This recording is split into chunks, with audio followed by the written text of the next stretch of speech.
मेरे भाई के एक फ्रेंड था, उसने विला का एक घर का इजारी बनवाया है। विला का इजारी।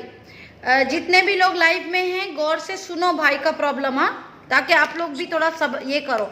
आपके भाई के साथ चीटिंग हुई है, भाई ने चीटिंग नहीं किया? नहीं किया, मतलब उसने चीटिंग नहीं की है। अच्छा उसको इस चीज का इल्म ही नहीं है, अच्छा, माइंड में ही नहीं है। मतलब उसके नाम की इजारी बनाई? जी इजारी बनवाई तो उसने किसी मतलब 2 नंबर तरीके से ना बिल पे किया उस जारी पे। जब वो दीवा बिल उस पे हुआ तो वो वापस लोन रिटर्न पैसे वापस हो गए लोकल के नाम पे ना, जिसके ना विला जिसका घर था, वो सारी अमाउंट जितनी भी उसने पे की है उस बंदे ने तो पे कर दी है, वो चला गया, जी वापस रिटर्न हो गई लोकल के नाम पे, ओके। जिसका मतलब घर था। हम्म अब जिसका घर था वो हमें मालूम नहीं था किसने किया क्या किया। फिर उस बंदे ने वापस लोकल ने इस पे केस कर दिया, इस पे केस किया। ये एक बार जेल में गया, 2 दिन रखा, फिर छोड़ दिया। इस पे कोई चीज़ प्रूफ सबूत नहीं हुआ। जेल में गया फिर छोड़ दिया था, 3 दिन के बाद इंक्वायरी हुई सारा।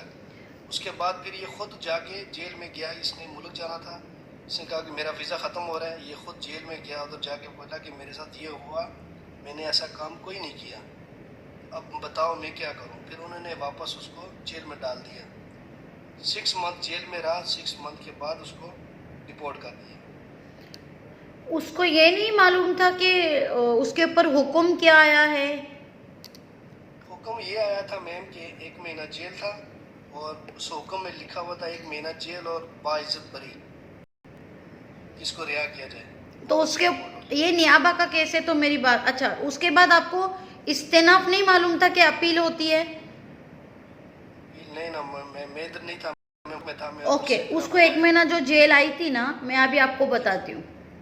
तो अगर आपने अपील नहीं की ना तो नियाबा खुद अपने साइड से अपील डालता है कोर्ट में 14 डेज में। ये क्रिमिनल केस है, तो इसके अंदर अपील में उसका डिपोर्टेशन आया होगा विथ 6 मंथ जेल। आया समझ में? जी बिल्कुल ऐसे ही है। ऐसा अगर इसके पास इस आपके भाई को ये चाहिए था, मेरे भाई हम जैसों के पास आ जाते। अगर आप लोकल लॉयर को इतना पैसा नहीं दे सकते तो मैं आप लोगों को एक रिक्वेस्ट करती हूँ, मेरा नाम यास्मीन अरोरा मुंशी है। आप लोग टिकटॉक पे ढूंढ लो, आप लोग मुझे यूट्यूब पे ढूंढ लो, हर जगह पे नाम नंबर मिलेगा, आपको ईमेल मिलेगा। डायरेक्ट मेरे पास आओ, कम से कम पैसों में, कम से कम समझ लो टाइपिंग चार्ज में हम लोग आपको क्लियर करा के देंगे। थैंक यू मोहम्मद, वल्लाही यकीन मानो मैं आपको समझा रही हूँ, ये हुक्म गयाबी था। ओके देखिए, मैं आपको मोहम्मद ही बोलती हूँ क्योंकि मैं सबके नाम नहीं लेना चाहती, आपका जो भी नाम है। सुनो मेरी बात मोहम्मद, मेरे भाई, जब हम गलत नहीं होते हैं ना, जब उस वक्त है ना हमें अपनी इज्जत को बचाने के लिए है ना डू और डाई करनी पड़ती है, यानी करो या मरो। मैं सच कह रही हूँ। तो उस वक्त कुछ भी करो, कर्जा करो, कुछ भी करो, एटलीस्ट जज साहब के सामने ये बताने के लिए हम जैसों का सहारा लो। अपील अगर गयाबी उसका हुक्म आया था अपील का, तो हम लोग उसका मुआवजा कर सकते थे, मुआवजा इस्तेनाफी इसका एक नाम है, मैं बता रही हूँ। तो कोई भी क्रिमिनल केस में जब पहला हुक्म आता है और उसने जज के सामने कहा कि मैं गिल्टी नहीं हूँ, मुझे नहीं मालूम ये सब क्या हुआ और मुझे क्यों यूज़ किया गया, आपकी बातों से मुझे लग रहा है कि उसके दोस्त ने इसको यूज़ किया, बराबर? ठीक है, जो भी अल्लाह ऐसे दोस्तों को इंशाअल्लाह इसी दुनिया में दिखाए। लेकिन जब ऐसा होता है ना हुक्म के बाद, हमें जल्दी से जल्दी क्रिमिनल केस में 14 दिन के अंदर अपील डालनी होती है। वो होता 15 डेज है, लेकिन हम लोग 14 डेज बोलते हैं, एक दिन प्रायोरिटी में रखते हैं। अगर हमने वो अपील डाली ना तो जज साहब के जो पुराना है कि उसका मतलब है हमें वो जजमेंट पसंद नहीं आया, फर्स्ट जजमेंट हमें पसंद नहीं आया, वो हमारी खिलाफत में, और मैं बेगुनाह हूँ। अब बेगुनाह कौन बताएगा कि बेगुनाह है? जब हम अपील करेंगे उस वक्त हमारे ऑनेबल जिसने 3 जज होते हैं बाद में अपील में, वो बताएंगे कि ये शख्स गुनहगार है या नहीं है। उस वक्त आप लोगों को मुज़क्करा लिखवाने की ज़रूरत होती है। इम्पॉर्टेंट बात क्या है ना, अगर उसकी अपील हुई थी, ये जेल में गया था, है ना, खुद से अपने आप को सरेंडर मतलब बोलने गया था, लेकिन इसको पता ही नहीं था कि इसकी अपील में 6 महीने की जेल और डिपोर्टेशन है।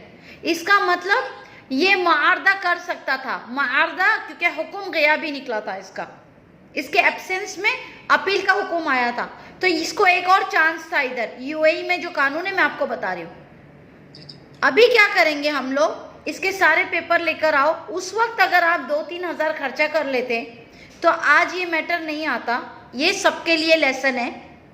अभी फिर से आपको एक 5, 6, 7, 8, 10 हज़ार रुपये खर्चा आएगा और शायद ज़्यादा। क्या आप तैयार हो? जी बिल्कुल तैयार है, मुश्किल नहीं, तैयार है। ठीक है, आप उसके सारे पेपर लेकर आओ। उसका जो क्या कहते हैं फर्स्ट उसके ऊपर जो हुआ था, उसके केस हुआ था, उसके बाद जजमेंट, उसके बाद उसका अपील का भी पेपर अगर आपके पास नहीं है तो इंशाल्लाह हम कोशिश करेंगे ये करेंगे और आपका भाई वहाँ से पावर ऑफ अटर्नी देगा। ठीक है, ओके मैम। आप एक बार आके जाओ। कैसे रब्ता करूँ आपसे? आप बायो में मेरा नंबर है भाई, ईमेल आईडी है, इंस्टाग्राम में ढूंढ लो यास्मीन अरोरा मुंशी, ट्विटर पे ढूंढ लो, आप फेसबुक पे ढूंढ लो, आप यूट्यूब पे ढूंढ लो, टिकटॉक पे आप मेरे साथ हो उसमें ढूंढ लो। हर जगह पे यास्मीन अरोरा मुंशी का ईमेल आईडी लगा हुआ है, फ़ोन नंबर लगा हुआ है। लोकेशन मेरी ऑफिस का अल जर्फ 2 में है, अजमान यूएई, सफ़ीर हाइपर मार्केट के बाजू में, अल दकिया ऑफिस, अल दकिया मेरी ऑफिस का नाम है। कल आ सकता हूँ मैं?